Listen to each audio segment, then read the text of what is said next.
افغانستان غواړي چې د وطن دغه شنې نظارې وګوري، ځکه چې په افغانستان کې کابو 40 کلونه جګړه تېره شوې ده. که دغسې ارامه فضا هر افغان ګوري نو ممکنه هېڅکله به زړه ښه نه کړي چې افغانستان پرېږدي یو بل هېواد ته ولاړ شي.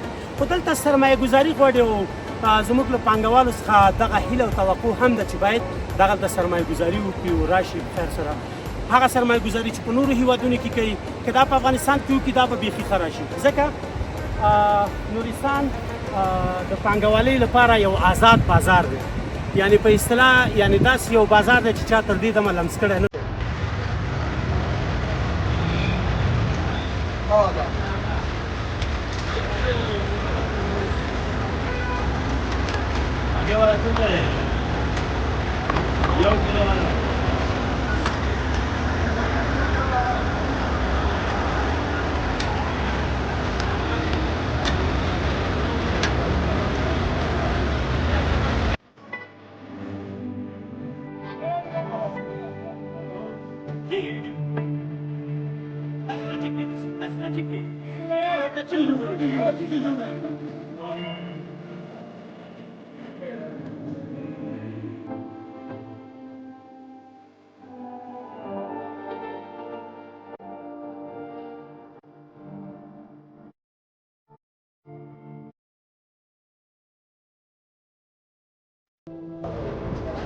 دا ذاته کلن چې ما لګولی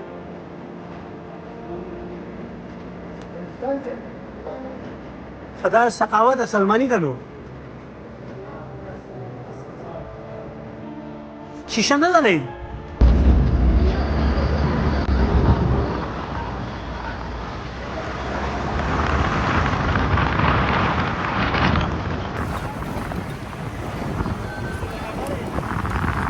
قدرمنو زړه ته رانږدې ټولو هېوادوالو، لیدونکو، ملګرو، ځوانانو، السلام علیکم ورحمت الله وبرکاتو. موږ دغه اوږد سفر موږ ترسره کړ کابو 2 ساعته او 30 دقیقې مو علی مزل وکړ. دغه څوکې ته لاړو، په هغه ځای کې مو یوه ښه برنامه ستاسې لپاره جوړه کړه، ځکه څومره چې پورته ځو سختې ګالې د هغې پای به ډېر بریالی وي، یعنې ډېر روښانه وي که نه. نو موږ ډېرې لوړې ژورې ستړیاوې تېرې کړلې، خو داسې یو برنامه مو تاسو ته جوړه کړله چې هغه ستاسې د خوښې وړ وګرځي. اوس زه تاسو داسې یو چینه درښایم چې سلګونه کلونه وړاندې د دې ځای مشرانو جوړه کړې وه، او له دې ځای به کله چې غرونو ته ختل هلته بانډې وي، یعنې هغه خپلې رمې به یې هلته ساتلې، بیا به له هغه ځایه راتلل، دلته به یې ځینې ځایونو کې دمې هم کولې. او د دې سربیره دغه چینه چې تاسې ګورئ ډېر په اساسي او بنسټیز شکل باندې جوړه شوې ده. دا چینه خپله دروازه لري، دا دروازه به خلاصوي، بیا به له دې ځایه دغه یو ګیلاس اوبه راخلی. تاسې باور وکئ چې په دغه کې به یې واچوم چې دا صفاوالی معلوم شي. ډېرې رڼې اوبه دي، ډېرې رڼې او بهترینه اوبه دي، سړي ته ډېر زیات خوند ورکوي. او قسم مبالغه دې نه وي، ډېرې یخې نهایت یخې اوبه دي چې عادي انسان په یو ساه باندې څکلی هم نشي. نو دا د الله تعالی نعمتونه دي. الله تعالی نعمتونه دی وایي چې فبأي آلاء ربکما تکذبان. موږ به د الله تعالی کوم نعمت دروغجن وګڼو؟ دا یو ښکاره او څرګند نعمت دی چې الله تعالی موږ ته راپرزو کړی دی. نو څومره یو ښه چې یو څوک ستړی وي راشي په دغه چینه کې اوبه وڅکي، خو د دې چینې سرچینه نه ده معلومه چې دا به د کوم ځای څخه راځي، خو دا اوبه چې دي دا ډېرې بهترینه خوږې یخې رڼې اوبه دي.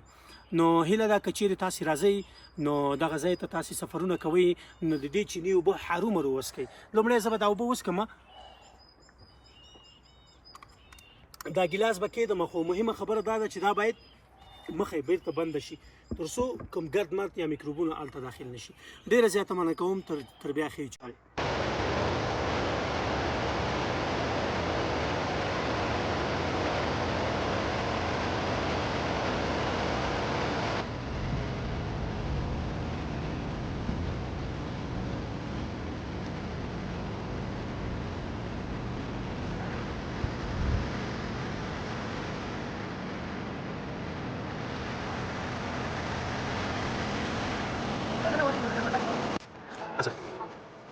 دا به مونږ ته پخوي نو قدرمنو لیدونکو دا د چاوګوزو 2 کوڅې راواخیستې شنې اوس دا دلته دي او دغه زموږ کوڅه هېوادوال چې درته وایي چې همدغسې تاسو بېنوا نه لیدم نو حتما به دا تاسو به د دې څه کوئ تفریح به نو موږ اوس د دې دغه پخېدلو وګورو چې څنګه پخېږي دا. أولية بس ده صنوي ده صنوي بس دي جاتي بدي صار من السيتي بس فايك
اخترت في قسماتها أي الثمار ينال ثاري جانية فاقت خيال الصادقين